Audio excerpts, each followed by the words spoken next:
मेदांता मेडिसिटी के वर्तमान neurology chairman doctor Vinay Goyal का मधुबनी के जेम्स फोर्ड अस्पताल आगमन पर भव्य स्वागत हुआ। इस मौके पर अस्पताल के संस्थापक डॉक्टर जी.के. गिरी के द्वारा मिथिला के परंपरा के अनुसार पाग, चादर और मिथिला पेंटिंग भेंट कर सम्मानित किया गया। इस मौके पर क्या कह रहे हैं डॉक्टर विनय गोयल, देखिए इस वीडियो में। मेरा नाम प्रोफेसर विनय गोयल है। मैं चेयरमैन हूँ न्यूरोलॉजी में वेदांता गुड़गांव में। तो यहाँ पे मैं हॉस्पिटल में क्लिनिक करने के लिए आया हूँ और आज अभी 25 से 40 पेशेंट तो देख लिए हैं मैंने। वो कोशिश करूँगा कि जब भी टाइम मिले तो यहाँ पे आऊँगा मैं, जिससे कि इस एरिया में मेरे को कहा गया बहुत पेशेंट होते हैं, हर एक कोई तो दिल्ली आ नहीं सकता है।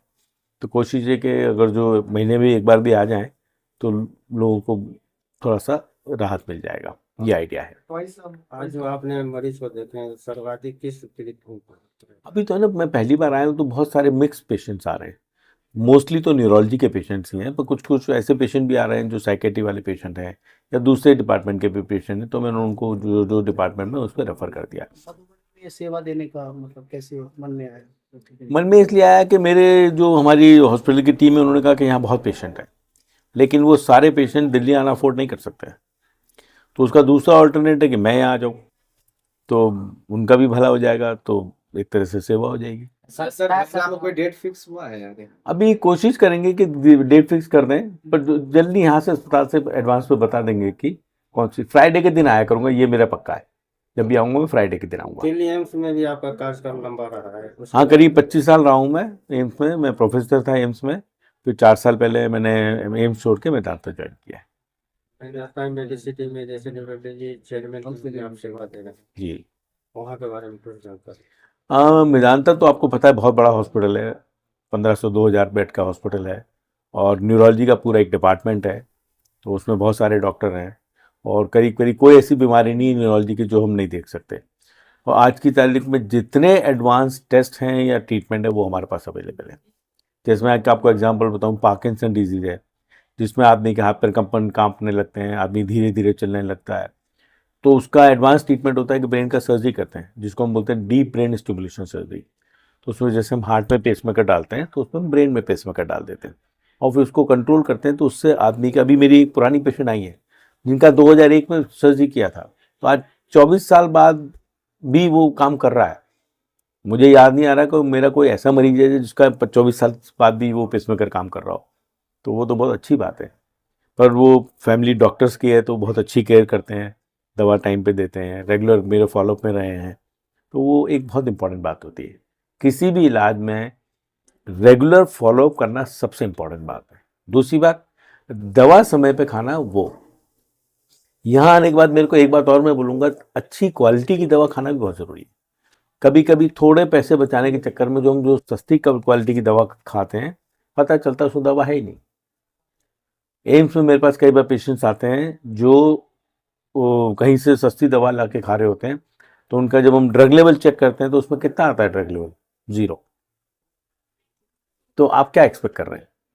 पैसे शायद उसने 2-4 रुपये बचा लिए, लेकिन बीमारी का इलाज तो हुआ ही नहीं। तो जो सीरियस बीमारी है तो सीरियसली अच्छी कंपनी की दवा। अब आप कहेंगे अच्छी कंपनी कौन सी है? तो आप देखिए जो बड़ी बड़ी कंपनियां हैं जो इतना वो इन्वेस्टिगेशन करके, रिसर्च करके दवा बनाती हैं, उनकी दवा जरूर थोड़ी सी महंगी होती है, उसमें कोई डाउट नहीं है। तो कोई भी आप हिंदुस्तान की 10-20 बड़ी जो कंपनियां हैं उनकी दवा लेंगे तो चांसेस हैं कि वो अच्छी होंगी। लेकिन उसमें भी एक और डर है, नकली दवा बहुत मिलती है। तो उसके लिए ये तरीका, किसी स्टैंडर्ड क्वालिटी की दुकान से लीजिए। आपको पता चल जाएगा, शहर में हर दुकान की रेपुटेशन होती है कि ये दवा नकली नहीं देता है, और सबको बताया था ये इस दुकान का भरोसा नहीं है। तो अच्छी कंपनी की दवा खाइए, अच्छी दुकान से लेके खाइए और रेगुलर खाइए, है ना जी। तो वो से जुड़ी समस्या लोगों को अधिक क्या? देखिए, उसका कारण तो है हमारा लाइफस्टाइल। सब लोग बहुत बिजी है, और दूसरा आजकल ये मोबाइल ने हमारे मेंटल हेल्थ को खराब कर दिया है। ये इतना सा भी बच्चा होगा वो भी मोबाइल लिए घूम रहा है। घर पे जो लेडी है वो भी सारा दिन मोबाइल लिए घूम रही है। आदमी ऑफिस में जा रहा है, काम कम कर रहा है, मोबाइल कर रहे जा रहा है। तो ये हमारा ब्रेन इस काम के लिए तो नहीं बना है ना। आप जब कोई काम नहीं कर रहे तो माइंड रिलैक्स कर रहा है ना, उस टाइम लोग क्या कर रहे हैं? मोबाइल कर रहे हैं। तो माइंड को जो रेस्ट वो तो है ही नहीं। रात में आदमी कैसे सोता है? वो तब तक मोबाइल देखता रहता है जब तक उसको नींद आ जाए। तो वो क्या कर रहे हो आप? जब भी आप स्क्रीन टाइम देख रहे हैं, चाहे वो मोबाइल का है, लैपटॉप का है, या किसी भी इंस्ट्रूमेंट का है, टीवी का है, तो आप ब्रेन को एक्साइट कर रहे हैं। और सोने के लिए ब्रेन को शांत होना जरूरी है।